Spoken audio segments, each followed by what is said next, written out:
Well, I have a statement and then be glad to take a few questions and then refer them to our experts here. But virtually every American is familiar with the tragic environmental disaster in Alaskan waters. And more than 10 million gallons of oil have been spilled with deadly results for wildlife and hardship for local citizens. We all share the sorrow and concern of Alaskans and a determination to mount a sustained cleanup effort. Our ultimate goal must be the complete restoration of the ecology and the economy of Prince William Sound, including all of its fish, marine mammals, birds, and other wildlife. The Exxon Corporation has acknowledged responsibility for this spill and its liability for the damages. Exxon should remain responsible for both damages and for employing civilian personnel necessary to control further damage. However, Exxon's efforts, standing alone, are not enough. And after consulting with the congressional delegation, Senator Ted Stevens, Senator Frank Murkowski, Congressman Don Young, I have determined to add additional federal resources to the cleanup effort, in addition to the considerable federal personnel and equipment already on the scene. And this new effort will focus on the job of helping recover oil now in the water and restoring beaches and other damaged areas. This effort should not in any way relieve Exxon from any of its responsibilities or its liabilities. I've asked Sam Skinner, our Secretary of Transportation, to serve as the coordinator of the efforts of all federal agencies involved in the cleanup and to work with the Alaskan authorities and Exxon. Admiral Paul Yost, the Commandant of the Coast Guard, will return to Alaska to assume the personal oversight of developments. As we all know, the Coast Guard has many assets in place right now. Also at my direction, Defense Secretary Dick Cheney will make available U.S. Armed Forces personnel and equipment to assist in the cleanup. The military will provide personnel for direct cleanup activities, as well as assisting with logistics, the needs of logistics related to the cleanup. And of course, these efforts must be undertaken carefully so that further damage to fragile areas will not occur. Intensive planning now going on, as well as appropriate cleanup training, will be completed before ground units are actually deployed. In addition to the Department of Defense personnel, I've asked my staff to develop plans to enable volunteers to participate in cleanup activities. By summer, we hope to have developed facilities to enable us to accommodate a corps of Alaskan volunteers. And when I say develop facilities, as these gentlemen will tell you, we're dealing with very remote areas in some cases here. I've asked EPA Administrator Bill Riley to coordinate the long-range planning to restore the environment of the Sound. EPA will draw on the expert of leading scientists and oil spill experts in this work, and it will also consult with other federal agencies that are assessing scientific data regarding the effects of the spill. We will not forget the residents of Alaska who have suffered extraordinary economic loss. And when you talk to these congressmen, as I have, and get it brought home on case-by-case basis, we have to be concerned, and we are concerned. In addition to paying damage claims against it, we encourage Exxon to increase its local hiring for the cleanup efforts. Secretary Skinner will also work with Exxon and appropriate agencies to develop appropriate loan assistance programs to assist those who have suffered economic injury. This situation has demonstrated the inadequacy of existing contingency plans. And consequently, I have directed a nationwide review of contingency plans of this type to determine improvements that may be necessary. In describing these measures, we should not be under any illusions. The job of cleaning up the oil from both the sea and the affected land areas will be massive, prolonged, and frustrating. Nothing we can do will totally resolve this problem in the short term. Rather, we must be prepared for a long, sustained effort. Learning from this experience, we also rededicate ourselves to transportation safety and to realistic planning for accidents that do occur. At the same time, our national security interest in the domestic energy supplies should not be forgotten. The excellent safety record that was recorded prior to this incident must be restored and maintained consistently into the future. Secretary Skinner and Administrator Riley will make brief statements, and they, Secretary Cheney and others, will be available to answer questions. Prior to that, let me just take a couple of questions, and then I want to keep the focus, if possible, on this, so fire away. Yeah. Oh, my protocol. Sorry about that. Thank you, Mr. President. Terry, I'll be you. If I could try another subject, how do you reconcile your efforts to arrange third country military aid for the Contras with the spirit of the ban by Congress on aid to the rebels? Look, I am not going to comment on any aspect of the North trial while it's in progress. If I even commented on your question, it could prejudice the trial. That would be totally unfair. And I would note that of all the material that you seem to be referring to and has been introduced, all the material that was introduced yesterday, material you're referring to, has been available to the Independent Counsel and the Iran-Contra Committee and has been reviewed by them for any special significance. So I believe the legal process ought to run unfettered without you or me endangering the trial process that's going on right now. And that's the last question I'll take on that subject.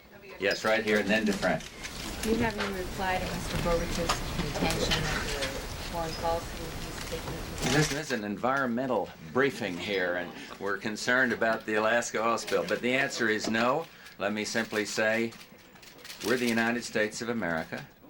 We're making a prudent review, and I will be ready to discuss that with the Soviets when we are ready.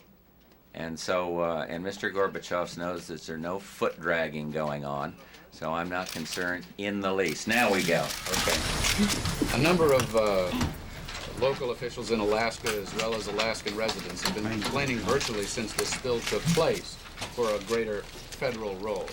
I guess my question would be, why has it taken so long to reach this conclusion, and hasn't valuable time been lost during your deliberations? Well, as you may recall, action started immediately.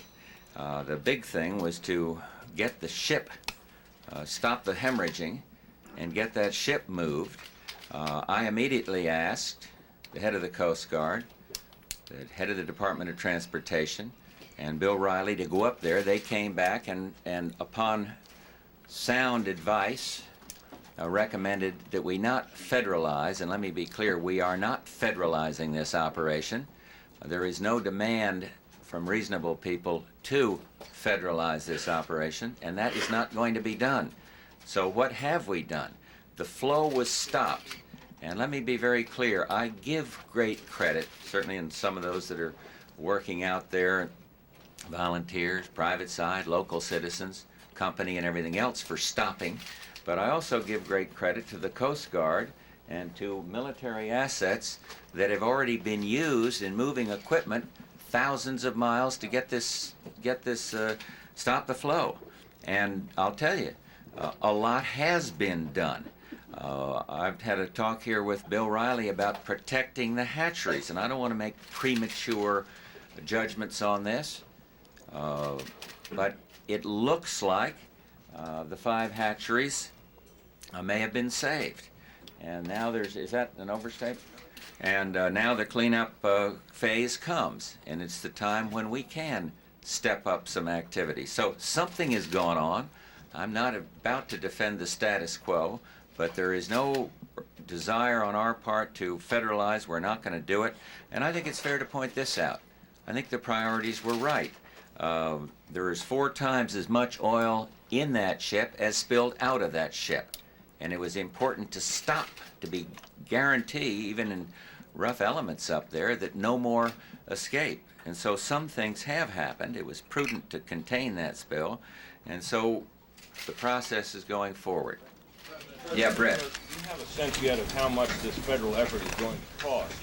And will you try to recover from Exxon that amount? As I said, Exxon is liable, and they will continue to be liable, and we don't at this point have a full assessment. Leslie? Take them to court on that, sir? Sir? Is that you're going to follow up? You take them to court? Or I do think whatever? Exxon has assumed liability, and I'm not going to stand here and suggest otherwise. Mr. President, Mr. Gorbachev today made another arms control gesture saying that he'll stop production of weapons-grade uranium and shut down 2 plutonium plants. What's your response or reaction? I've given you my response. We'll be ready to react when we feel like reacting, and when we have prudently made our reviews upon which to act. So, What do you think of his proposal or his offer? Is this a big step forward? I haven't seen it analyzed, Leslie, so I honestly can't tell you that I know the full significance. John? I know that you don't want to talk about it, but Senator Muskie, former Senator Muskie, who was a member of the Tower Commission, says he was not aware of this effort to involve the Hondurans or of your role. You have said this was available to the Tower Commission. Want to reply to that without prejudicing Oliver North? No. Because I don't want to prejudice the trial, John. It would be imprudent for us to do that, and we're not going to do it. And I stand by my statement about the Iran-Contra Committee. That's it. Mr. President, the conventional wisdom is that an American president never has much to gain by getting personally involved in the Middle East. But I was thinking that maybe that you were an exception given your initial round this week. Can you tell us what's in your mind about the Middle East if you see yourself getting very personally involved over the course of your presidency and trying to solve this? Look, if I felt that being immersed in it would help solve the problem of peace in the Middle East, I would do that. And I think you're right. There have been times when it appears that the president shouldn't be fully involved. But we've had 2 visits here now this week. President Mubarak, Prime Minister Shamir. We'll have a forthcoming visit from King Hussein. And I'm going to give the same assurances to him I've given to Mubarak and Shamir, and that is that if I personally can be helpful, I want to do it. And in the meantime, why, I will say that I can't say I'm elated, but in the Middle East, a little step sometimes can be proved to be fruitful. And I hope that, I think the climate is better than it's been in a while, but I would simply say it is not a time where a lot of high visibility missions on the part of the president can accommodate it, can be helpful in the process.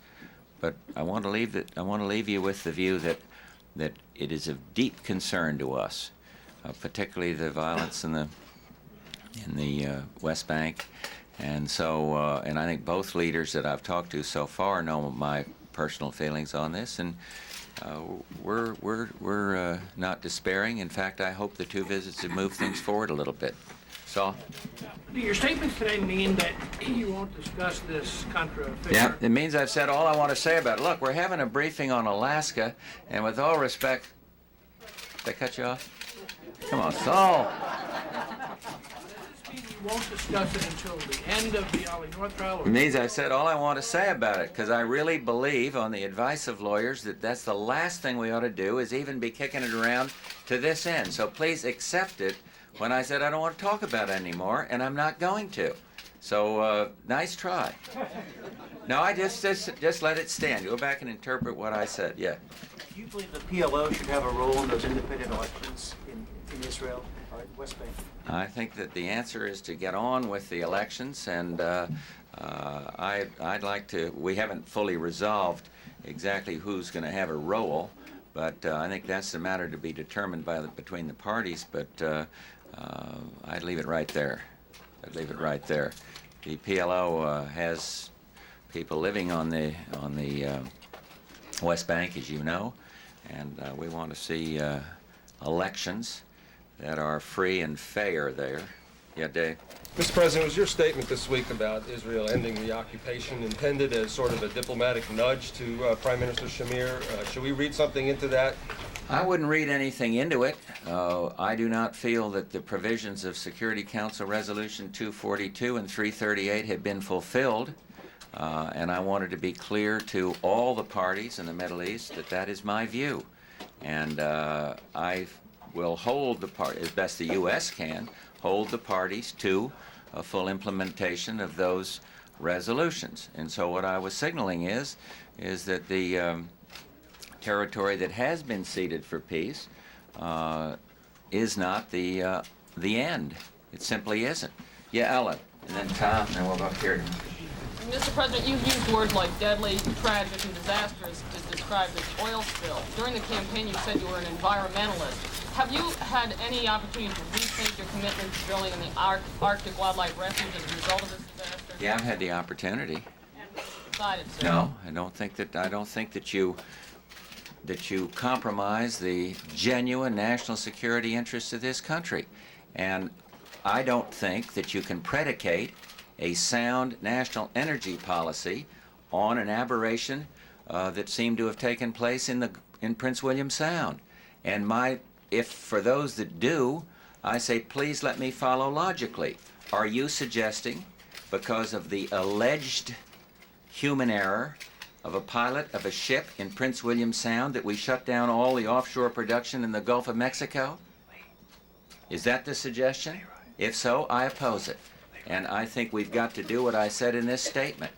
Do everything humanly possible, here and elsewhere, on land and on sea, to see that we have the soundest environmental practice and reserve in terms of putting out fires or stemming the flow of oil that leaks out, gets away. But I am not going to suggest that because of this, we should rethink a policy of trying to get this country less dependent on foreign oil. Yeah. Mr. President, you said earlier that you don't want to defend the status quo in Alaska. You sounded sometimes like you're defending Exxon. Are you satisfied with their performance since the spill? No. Let these experts tell you.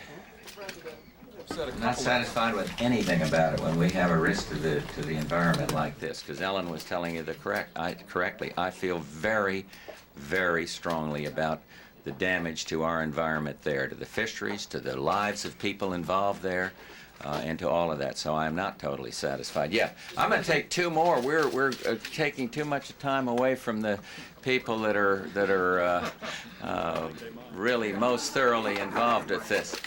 Besides that, we're getting off Marlon's schedule. Thank you for your understanding. Let me make one more subject change, if I may, sir. You've said a couple of times your minimum wage offer is your last and best. Does that mean you feel that the package being debated on the Hill now, the Democrats' package, is worse than no bill at all, sir? Well, there's several packages being debated, but I've told you, in terms of the increase and the length of time for the training wage, we did something unusual.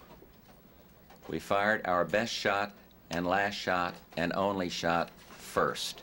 And I'd like to take this opportunity to say what I heard several of our leaders saying yesterday after the meeting. I have no intention of budging 1 inch on this, and I got too much at stake to change right now, and I'm not going to. And so that's what we've done, and I know it's an unusual procedure. The Secretary of Labor made her position very, very clear in this, and there we are. Yeah. I was going to ask one last question on this bill. You said that the cleanup would be protracted. How long do you think it's going to take? A number of years, and is there any real expectation this will ever be cleaned up? Well, I think we've got to hope that it is. I think Santa Barbara, I would say, has been pretty well cleaned up. I'd say that the spill of the Amoco Cadiz, which was 6 times as big as this, has been cleaned up. And so we've got to aspire to standards that make me be able to tell the people of Alaska and people that are concerned all over this country, yes, we can shoot for that standard, and we have history to point to. But I think what we do now will determine how fast we can say that it has been done. And that's why we want to move as quickly as we got it. All right, last one in the middle. Owen, sorry, Tom. Can you tell me if you believe the political agreement reached in Poland this week could be a model for political reforms throughout Eastern Europe? And can we anticipate another visit to either Poland or Eastern Europe by you this summer or this spring? No two Eastern European countries are the same. The striving for change in some, if not all of these countries is the same. But I would say that the roundtable development there in Poland is very positive, and I would certainly commend the parties getting together there. I go back to when we were there, not very many months ago, and many of you were with me on that trip. I think the situation has moved so fast since that trip that I took a year or two ago that it's mind-boggling. And to think that you'd see Jaruzelski shaking hands with Lech Wałęsa, we couldn't have predicted that a couple of years ago. Why? Because I was lectured very firmly about the Solidarność being, quote, outlawed, unquote. So things are moving. And I think it's a sign of the change that democracy and democratization, if you will, and elections and parliaments and congresses and is on the move. And this is and recognition of a trade union's rights to bargain. This is all very encouraging.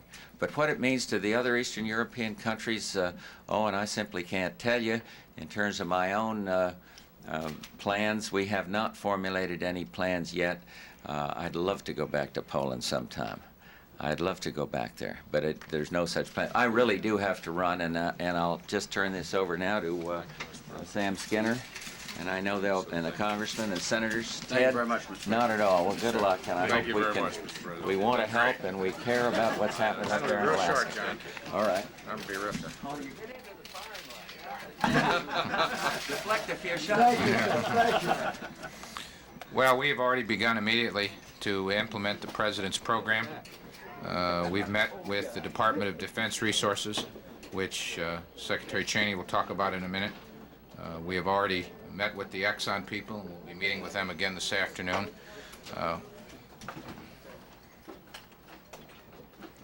We're at full scale. We're moving full scale ahead on the President.